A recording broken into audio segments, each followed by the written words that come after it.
अस्सलाम वालेकुम dear friends, welcome to my YouTube channel the world of mathematics and craft. आज हम class 9 के फर्स्ट थ्योरम की बात करेंगे जो कि चैप्टर नंबर 12 से मैंने लिया है। Line bisector and angle bisector chapter name है। अब थ्योरम नंबर 1 की स्टेटमेंट क्या है? Any point on the right bisector of A line segment is equi distance from its and points.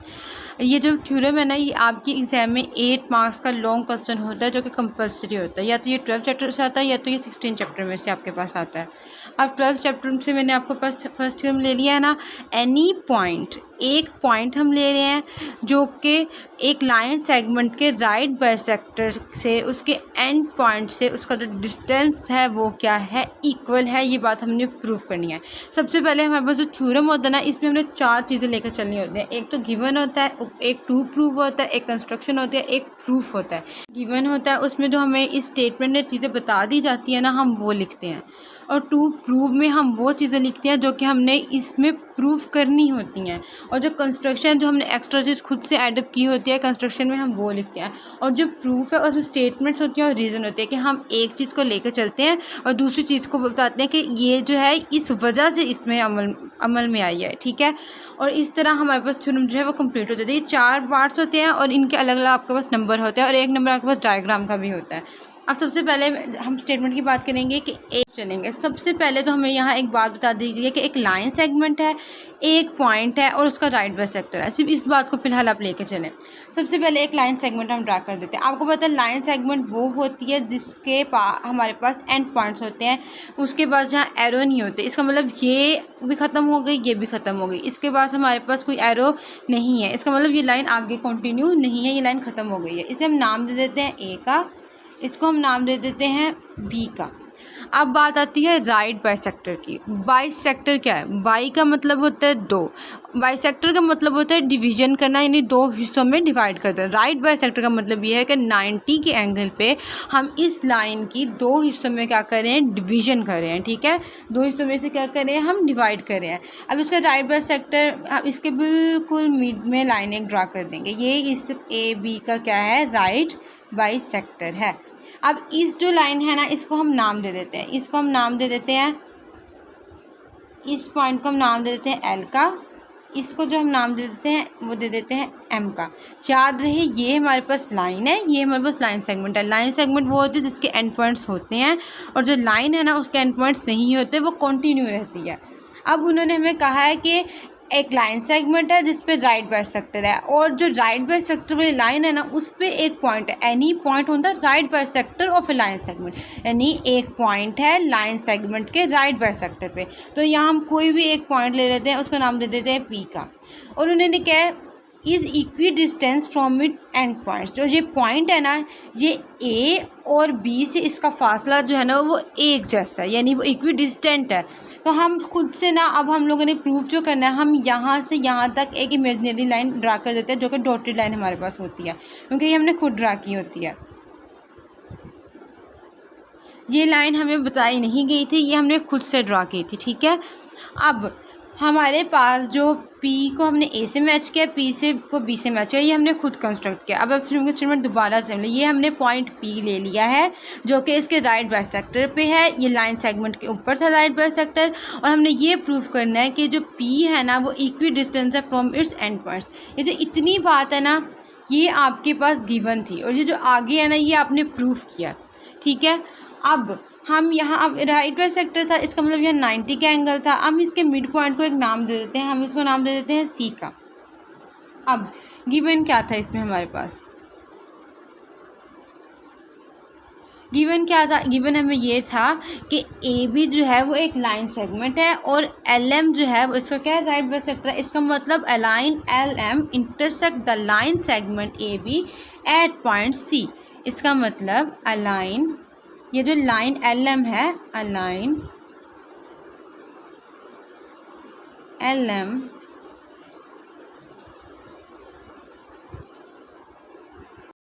M intersect the line segment A B at point C. हमने यही बात हमें बता दी कि ना कि एक लाइन एल एम है जिसने ए बी को सी पे क्या किया है, लाइन सेगमेंट इसको इंटरसेक्ट किया है। ये जो लाइन एल एम है ये ए बी के क्या है, राइट बाइसेक्टर है।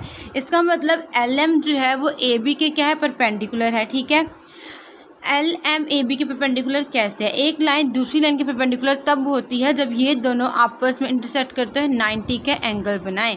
इसको ये देखिए इस तरह एंगल बन रहा है ना, तो परपेंडिकुलर का साइन भी हमारे पास यही है। इसका मतलब जो एल एम है वो ए बी की क्या है, परपेंडिकुलर है। तो हम यहाँ गिवन में भी यही बात देखेंगे, सच दैट एल एम जो है वो ए बी के क्या है, हमारे पास परपेंडिकुलर है। और दूसरी बात, और यहाँ देखें ये मिड पॉइंट है ना, इसका मतलब ए सी का डिस्टेंस और बी सी का डिस्टेंस भी आपस में क्या है, बराबर है। देखें अब हमारे पास जो एल एम है वो ए बी की क्या परपेंडिकुलर है, तो हमने यहाँ लिख दिया सच दैट एल एम जो है वो ए बी की क्या परपेंडिकुलर है। और अब दूसरी बात ये देखिए, जो ए सी है ना, इसका डिस्टेंस और बी सी का डिस्टेंस आपस में क्या है, सेम है। इसका मतलब ये दोनों आपस में क्या है, कॉन्ग्रेंट है। अब हम ट्राइंगल की बात करें तो हम यहाँ कॉन्ग्रेंट का साइन यूज़ करेंगे, कॉन्ग्रेंट का साइन है। और हम यहाँ एल एम के ऊपर लाइन की वो डालेंगे सैम्पल, और ए बी के ऊपर लाइन सेगमेंट की डालेंगे। लाइन मैंने आपको पहले बता दिया जिसका कोई एंड पॉइंट नहीं होता, इसलिए यहाँ हम दोनों जगह एरो लगाएंगे, और ए बी का एंड पॉइंट होता है इसीलिए यहाँ हम सिर्फ एक सिंगल लाइन लगाएंगे। और P जो है ये बता दिया गया था कि any point on the right bisector of a line segment, इसका मतलब P is a point on LM। LM right bisector है और P जो है उसका पॉइंट है, इसका मतलब P is a point on LM। अब हमने टू प्रूफ क्या करना है, अब हमने इसमें बात क्या प्रूफ करनी है, अब हमें ये तो समझ आएगी कि हमने इसमें प्रूफ क्या करना है। हमने प्रूफ ये करना है कि PA और PB यानी ये वाली लाइन एंड ये वाली लाइन आपस में बराबर है या नहीं है। हमने प्रूफ ये करना है कि जो PA है वो कॉन्ग्रेंट है PB के या फिर नहीं। PB जो है वो भी लाइन सेगमेंट है, PA जो है वो भी लाइन सेगमेंट है। इसीलिए हम इसे इस तरह लिखेंगे कि PA जो है ना वो कॉन्ग्रेंट है PB के। ये हमने क्या करना है, प्रूफ करना है। अब हम नेक्स्ट बात करेंगे कंस्ट्रक्शन की। अब हमने इसमें खुद कौन सी चीज़ कंस्ट्रक्ट की थी, हमने जो इसमें खुद चीज़ कंस्ट्रक्ट की थी वो ये थी कि हमने पॉइंट P को मिलाया था। हमने पॉइंट P को A से भी मिलाया था, पॉइंट P को B से भी मिलाया था। तो हम यहाँ लिख देंगे join P two point A and B।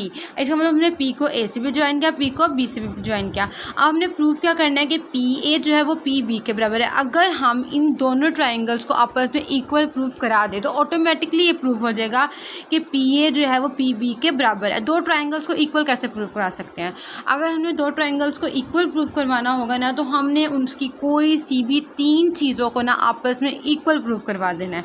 तो इसका मतलब पूरी की पूरी ट्राइंगल जो है वो आपस में क्या है, इक्वल है। चाहे अब आप इसकी लाइंस को इक्वल प्रूफ करवा दें, चाहे अब आप इसके एंगल्स को इक्वल प्रूफ करवा दें, ये अब आप पे डिपेंड करता है। ठीक है, जो आपको इक्वल लग रहा है आपने उसे प्रूफ करवाना है, साथ रीज़न देनी है। बस कोई सी तीन चीज़ें, चाहे वो एंगल उसमें आ जाए, चाहे उसमें लाइन आ जाए, इस तरीके से बस हमने प्रूफ करना है कि ये दोनों ट्राइंगल्स आपस में इक्वल है। तो ऑटोमेटिकली PA और PB आपस में क्या हो जाएंगे, बराबर हो जाएंगे। अब चलते हैं प्रूफ की तरफ। प्रूफ की, इसमें हम स्टेटमेंट और रीज़न देख के प्रूफ करेंगे ये दोनों ट्राइंगल्स आपस में बराबर हैं या नहीं। अब हमने सबसे पहले देखना है कि हम एंगल किस पे वर्क करें। हम एंगल C पे वर्क करें, इसका मतलब हमारे पास जो फर्स्ट ट्राइंगल है वो है ट्राइंगल ACP।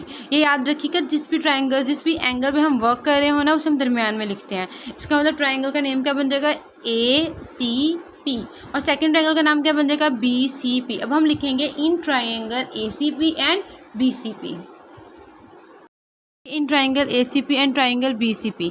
ये कॉरस्पॉन्डेंस का साइन है कि हम इन दोनों को आपस में लेके चल रहे हैं। ठीक है, सबसे पहली बात हमारे पास क्या थी, जो कि हमारे पास गिवन थी। हमने गिवन में यहाँ क्या लिखा था, हमने गिवन में लिखा था कि AC जो है वो BC के क्या है, बराबर है। हमें ये बात बता दी गई थी कि AC जो है वो BC के क्या है, बराबर है, यानी इसके मिड पॉइंट था ना, तो AC का डिस्टेंस BC के बराबर था। तो ये बात हमें गिवन में ही बता दी गई थी। तो हम सबसे पहले तो अपनी फिल्म की पहली स्टेटमेंट में ही ये लिख देंगे AC जो है वो हमारे पास कॉन्ग्रेंट है BC के, और ये दोनों क्या थी, लाइन सेगमेंट थी। और ये बात हमें रीज़न में हम क्या लिखेंगे, ये बात हमें क्या दी गई थी, बता दी गई थी। इसका मतलब ये हमारे पास क्या था, गिवन था। दूसरी बात अब हमारे पास क्या है, दूसरी बात अब हमारे पास ये है कि जो हमारे पास एंगल है ना ACP और BCP ये भी आपस में बराबर है। ये तो हमें बता दिया गया था ना कि ये लाइन सेगमेंट है, इसका मतलब यहाँ भी 90 का एंगल होगा, यहाँ भी 90 का एंगल होगा, क्योंकि PC जो है वो AB के क्या है, परपेंडिकुलर है। इसका मतलब एंगल ACP और एंगल BCP हमारे पास बराबर है। उसकी रीज़न क्या बनेगी कि PC जो है वो AB के परपेंडिकुलर है, इसका मतलब यहाँ भी 90 का एंगल है, यहाँ भी 90 का एंगल है। अब हम सेकंड जो हमारे पास चीज़ है ना वो ये आ जाएगी, और 2 चीज़ें हमारे पास प्रूफ हो गई। अब हम इससे भी राइट कर लेते हैं। पीसी भी बराबर है, गिवन हमारे पास क्या था कि पीसी जो है वो ए बी के परपेंडिकुलर है, सो डैट एंगल जो एट सी है वो हमारे पास किसके इक्वल है, 90 डिग्री के। ठीक है, और सेकंड अब हमारे पास 2 चीज़ें प्रूव हो गई हैं। एक चीज़ तो ये प्रूव हुई कि ए सी जो है वो बी सी के कॉन्ग्रेंट है, तो ये बात हमारे पास गिवन थी। दूसरी हमारे पास एंगल प्रूव हो गए क्योंकि पी सी जो है वो ए बी के परपेंडिकुलर था और सी पे जो एंगल था वो हमारे पास 90 डिग्री था।